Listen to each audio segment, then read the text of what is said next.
Yo, what is up mga kapulido? Nandito tayo ngayon sa Pulilan, Baliwag Bypass Road. May pipikapin akong motoreta. So, hindi ko alam kung pinapa-reset ni sir itong motor niya. Kaya pinikap ko lang siya dito sa Baliwag. Ayan, Baliwag Bypass to. Napakahaba pala nito. Dito yata yung mga nagdidigmaan eh. So, pinapa-reset niya. 59 big bag daw to. Subukan natin. Kahit one hand lang, kayang-kaya ko naman. Kasi pino naman yung pad.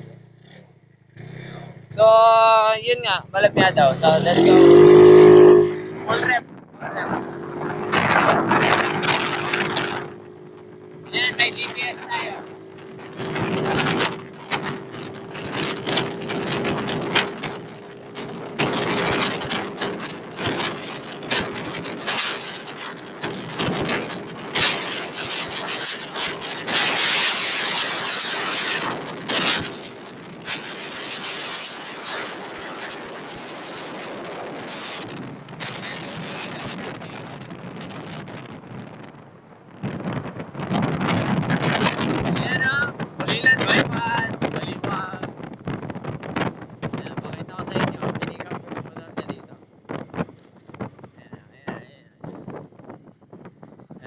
San Rafael, Pulilan. So, nakuha niya dun sa,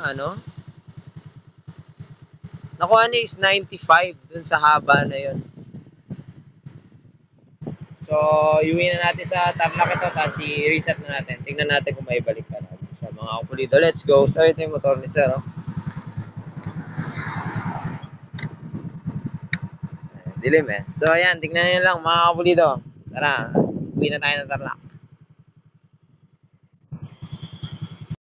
Sa ating ginagawa. So ito nga yung kinuha natin sa Baliwag kahapon. Di pa naman sana i-schedule ngayon kasi pinagkakalas na nila. Ni Momon Works. Pinagkakalas na ni Momon Works. So ang nakita ko lang naman na problema dito is compression ratio. So ang nakita naming deck height is halos 2 mm kasi meron siyang dalawang papel sa ilalim. Tapos, meron pa siyang head gasket. So, kaya pala malamya talaga yung takbo. Nag-port din sila, pero pinort ko ulit. Dinagdagan ko ang kanyang port. Hindi kasi kasya ng aking daliri para sa aking basher na ahente ng racing parts eh. Yan. What's up, Basser?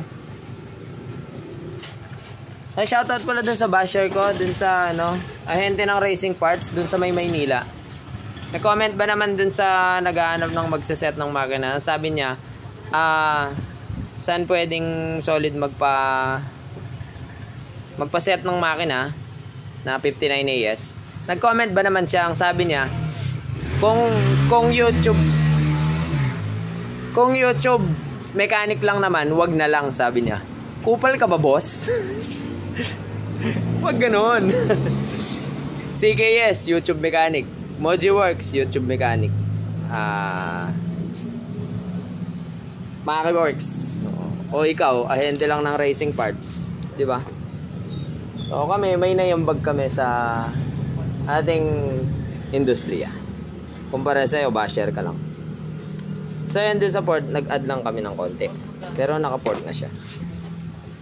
So yun, tapos yung eto ay wala siyang packet kasi hindi naman talaga aabot. So papaketan namin, babaguhin ko yung packet niya kasi hindi naman talaga aabot to doon sa dati niyang packet.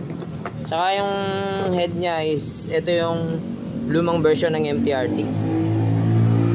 Yung valvula is medyo nakalubog. So pag medyo nakalubog, syempre bawas ang ating compression din.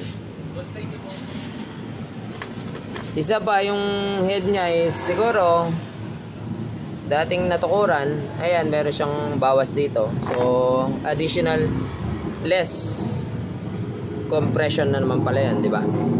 So, papalitan lang natin ang kanyang cam, Genrix cam. Tapos, yung port, binago lang konti.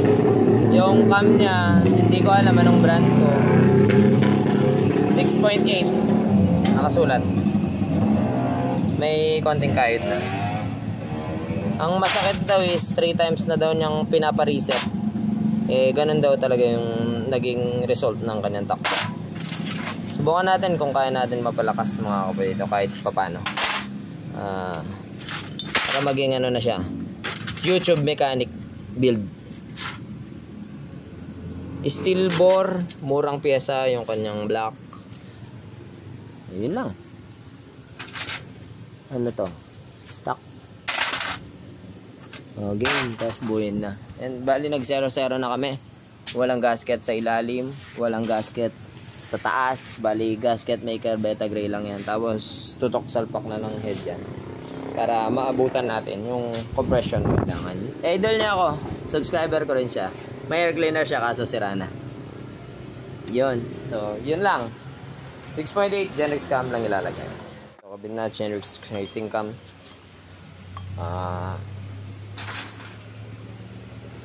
Tapos, yung sagli. Yung kanyang rocker arm para medyo makatipid sa niliyain namin konti. Kasi may konting-konti lang naman. Hindi naman ito makaka-effect. Basta maliha siya. Para mas pumino. So, makakatipid si customer siya. Alright. So, yung kanyang piston ay nagawa na namin. MP lang siya o MP. Murang pyesa. Na-packet ko na. Same sa angle ng mga valves. So, yan. Tapos, wala siyang gasket. Taas, baba. Para makuha natin yung mas malapit na piston. Mas tumaas yung compression. Tumutok siya. Tawag dito. So, sa paraang yon dilitaw ang kanyang deckheight sa 0.5 mm. So baka may mag-advise, bakit di na lang tinabas yung block tapos lagyan na lang ng gasket. What's up? Bali ano yan 'di ba? Itong mga tulad nito murang pyesa MP. Nakikimurahan, mura lang. Tapos papatabasan mo pa sa machine shop tas abala. Kaya kung tinutok mo na lang, tinanggal mo lang yung gasket, 'di ba? Nakabawas ka na kagad ng 0.6 doon. Wala namang problema kung wala siyang gasket, wala siyang gasket na stock wala siyang paper gasket, wala siyang steel gasket dyan, tapos may gasket maker lang. Napakaraming gumagawa nito mga kapulido, hindi lang siguro nakikita. So kanya ng diskarte yan. Hindi namin pinatabasan ng ang block kasi pwede naman siyang makatipid sa pamamagitan ng walang gasket taas baba, diba? So nakapacket na siya. Pogi, pogi kasi may machine tayo. Nagra-rush na kami at meron pa kami 4B dito na tinatapos. Yung sa Mindanao. Eto lapit na rin matapos. Tapos meron kami may nag-iwan ng makina dito, Wave 125 4 valve naman. Ginagaya niya yung karga ni KR Minimax ko yan. So yun. Meron pa palang isang YouTube mechanic. Walang iba kundi si Lex Speed. Napakarami na itulong sa mga tao niyan, na mga mekaniko, mga nagdi-DIY yan. So kumusta? Hupal ka ba, boss?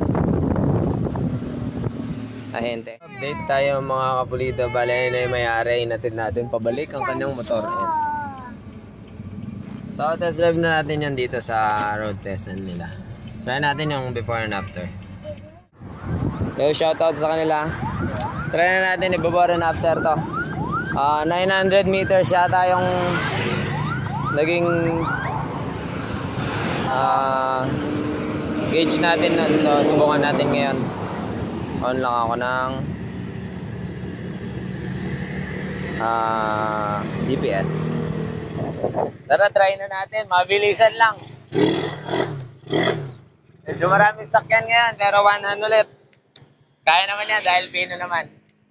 Pero try natin kuhanan ng top speed kasi, pero hindi 100 900 meters yata yung dati.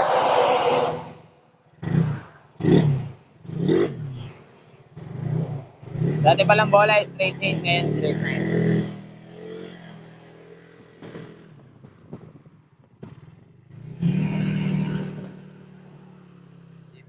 tayo.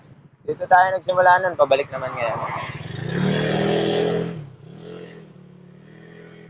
Dahan-dahan lang.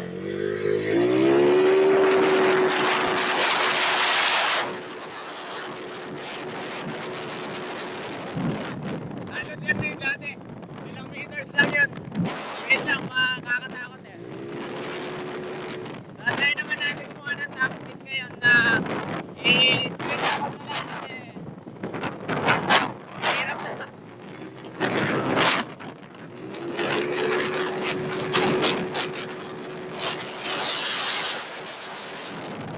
Nakakatakot, 100. Tatry natin pabalik. Screen record na lang ng gauge. Tapos i-zero natin ulit. Dito pa lang yata yung 900 meters. Parang dito ako nag-start nun eh. Oo, dito. Dito ako nag-start hanggang doon sa dulo. So ngayon, basic na lang na makabot ulit yun. Try lang nating walwalin itong 900 meters kung ano talagang kaya nang abutin. Pero ibubulsa ko na, delicates to, mga kapulido. Okay.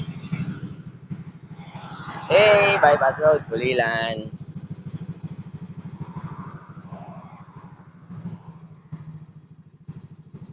Taka na natin.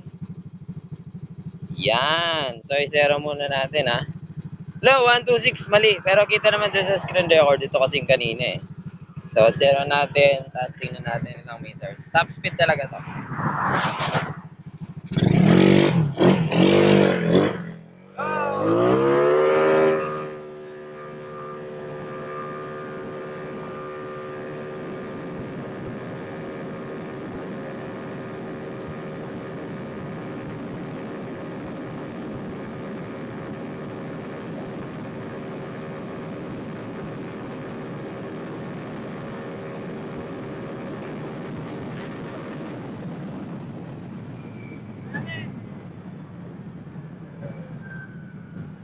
Napakaraming insekto. Nakahangin. Yes, sir.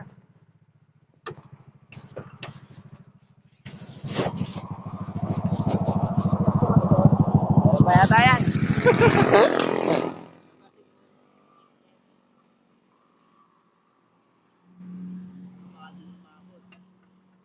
Abot yan. Ay, sige. Balikan lang. Test drive na may-ari. Tingnan natin kung may facial feedback pa kahit pa paano. Ayan. Stock to motor mo, sir?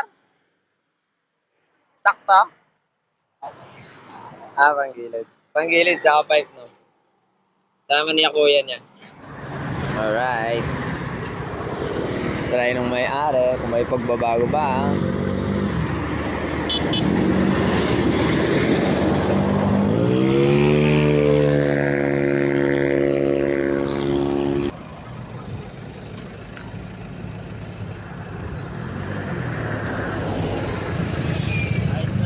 Pagbabago naman kahit konti lang.